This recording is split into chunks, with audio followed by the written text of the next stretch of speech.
Texas School Book Depository est un immeuble de 7 niveaux, 6 étages et de 6000 m² de plancher.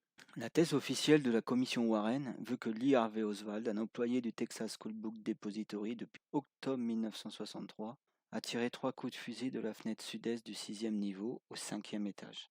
On retrouve au 6e niveau, près des escaliers, son fusil Carcano qu'il a acheté par correspondance sous une fausse identité, et Idle, dont on retrouvera sa fausse carte d'identité dans son portefeuille au moment de son arrestation. On retrouve 3 douilles avec ses empreintes digitales près de la fenêtre où les tirs ont été tirés. On retrouve un empilement de caisses formant un écran de visibilité près de la fenêtre. Sur les 3 tirs, le premier rate sa cible et blesse James Tagg, qui était sur Dealey Plaza. Un deuxième tir blesse JFK dans le dos. On appellera ce tir la balle magique, car la balle continuera sa course pour blesser gravement le gouverneur Connelly dans la limousine. La troisième balle sera la balle fatale, qui sera mortelle pour JFK. Les témoins seront au fil du temps interrogés par la police de Dallas, le FBI, la commission Warren à partir de mars 1964, soit environ 6 mois après l'assassinat, et les journalistes. Certains témoins importants ne seront jamais interrogés par la police de Dallas ou la commission Warren, tels que Ovie Campbell, le président du Texas School Book Depository, Sandra Stills, qui était à la fenêtre du 4e niveau et sera dans les escaliers 30 secondes après le 3e tir, et plusieurs autres témoins. 73 employés du Texas Book Depository sont présents le matin du 22 novembre 1963. La plupart des employés étaient devant le building pendant le passage du président. 2 manqueront à l'appel réalisé par la police après les tirs, Williams et Oswald. Williams sera très rapidement mis hors de cause.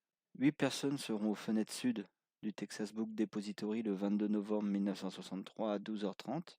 Oswald est supposé être à la fenêtre est du 6e niveau. Norman, Jarman et Williams sont juste en dessous au 5e niveau. Victoria Adams, Sandra Stills, Elsie Dorman et Dorothy McGarner sont elles au 4e niveau. 3 personnes verront Oswald au 2e niveau juste après les tirs dans la lunchroom. Le motard de la police Marion Baker et Roy Truly 1 minute 30 après le 3e tir. Et Geraldine Reid au bout de 2 minutes. Victoria Adams et Sandra Stills seront dans les escaliers du 4e niveau 30 secondes après le 3e tir. Norman, Williams et Jarman iront de l'est à l'ouest du 5e niveau juste après les tirs. Pas simple pour Oswald de passer du 6e au 2e niveau sans être vu, puis de sortir du building vers 12h33. Pas simple, mais pas impossible du tout. Le témoignage de Marion Baker est l'un des plus importants. Il est le seul avec Truly et Reid à avoir vu Oswald après les tirs. Il comprend dès le premier tir que c'est un tir de fusil. Il repère assez précisément d'où les tirs ont été tirés. Il fait une reconstitution précise de ses déplacements après le premier tir. Il fait une reconstitution précise des déplacements présumés de Oswald. Marion Baker est motard de la police de Dallas. Il fait partie de l'escorte du président le jour de l'assassinat. Il explique qu'il y a 6 voitures devant lui. Celle du président, celle des services secrets et 4 voitures de journalistes avec Marion Baker derrière en moto. Cela le fait rouler environ un demi-bloc derrière la voiture du président. Quand Marion Baker était à l'angle de Maine et Houston, la voiture du président était à l'angle de Houston et Elm. Quand Marion Baker entend le premier tir, il pense que sa moto est 60 à 80 pieds au nord de la courbe entre Maine et Houston. Il reconnaît le premier tir comme étant un tir de fusil. Il pense que le tir vient du building en face de lui, le Texas Book Depository, ou bien celui qui est à l'est du Texas Book Depository. Il voit des pigeons s'envoler du Texas Book Depository. Il entend les 2 autres tirs. Il va avec sa moto au pied du Texas Book Depository à l'angle de Houston et Elm. Marion Baker pensait que les tirs venaient du haut du building. Il pense qu'il y avait 500 à 600 personnes autour de lui. Sur le film de Michael Couch, un reporter qui suivait l'escorte présidentielle, on voit Marion Baker se précipiter vers l'entrée du Texas Book Depository. On voit aussi sa moto le long du trottoir.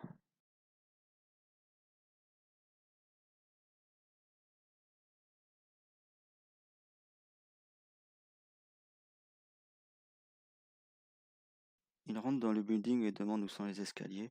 Roy Truly vient vers lui et lui dit qu'il est le manager et lui dit de le suivre, qu'il va lui montrer. Ils vont dans le coin nord-ouest, près des ascenseurs, en trottant. Il entend Truly crier pour que les ascenseurs descendent, mais les ascenseurs ne descendent pas. Baker propose de prendre les escaliers et Truly passe devant. L'intention de Baker était de monter tout en haut. Ils arrivent au second niveau. Truly était en train de monter les escaliers pour le 3e niveau.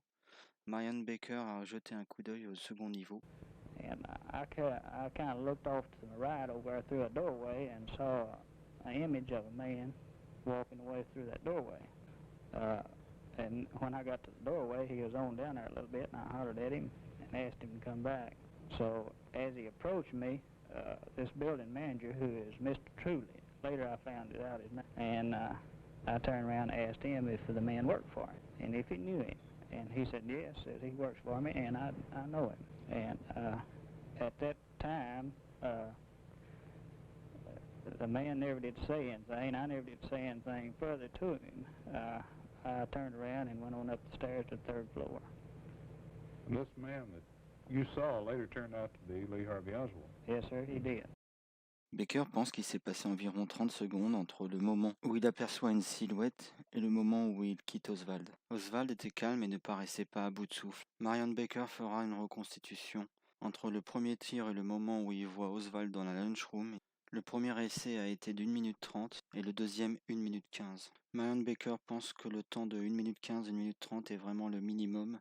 Marion Baker a fait une deuxième reconstitution pour simuler le parcours d'Oswald, de la fenêtre sud-est du 6e niveau, puis en longeant le mur est et en prenant les escaliers dans le coin nord-ouest, en déposant le fusil au préalable, jusqu'au 2e niveau, à l'entrée de la lunchroom. Le premier run a duré 1 minute 18 secondes, le deuxième 1 minute 14, selon que l'on longe le mur est ou qu'on prend en diagonale dans le 6e niveau. Baker et Truly prennent les escaliers puis l'ascenseur jusqu'au 7e. Ils montent sur le toit avec une échelle. Arrivés au 7e, ils font le tour. Baker comprend qu'on ne peut pas tirer au fusil du 7e étage, le parapet obligeant à se mettre sur la pointe des pieds. Baker jette un œil du côté ouest, car la dernière chose qu'il a entendue à la radio de la moto était le chef Curry disant qu'il fallait amener des policiers vers les rails de chemin de fer. Puis il se demande si les tirs n'ont pas été tirés en haut de la pub Hertz. Il monte environ 3 mètres sur la structure, puis redescend. Ils descendent au 7e niveau, puis prennent l'ascenseur est. Baker pense qu'il est resté entre 5 et 10 minutes sur le toit. Ils descendent de l'ascenseur au premier niveau, il laisse Monsieur Truly. Baker se dirige vers l'entrée principale et va vers sa moto. Son but était de savoir ce qui était arrivé au convoi présidentiel. Il confirme que le building a été bloqué par la police. Un policier était devant la porte d'entrée. Baker pense qu'il est resté environ 15 minutes dans le building. Baker prend sa moto et va au Trademark, puis directement au Parkland Hospital, où il garde à distance les badauds de la voiture du président. Il y reste jusqu'à ce que le corps du président soit envoyé à Love Field. Il reste à l'aéroport environ 30 minutes.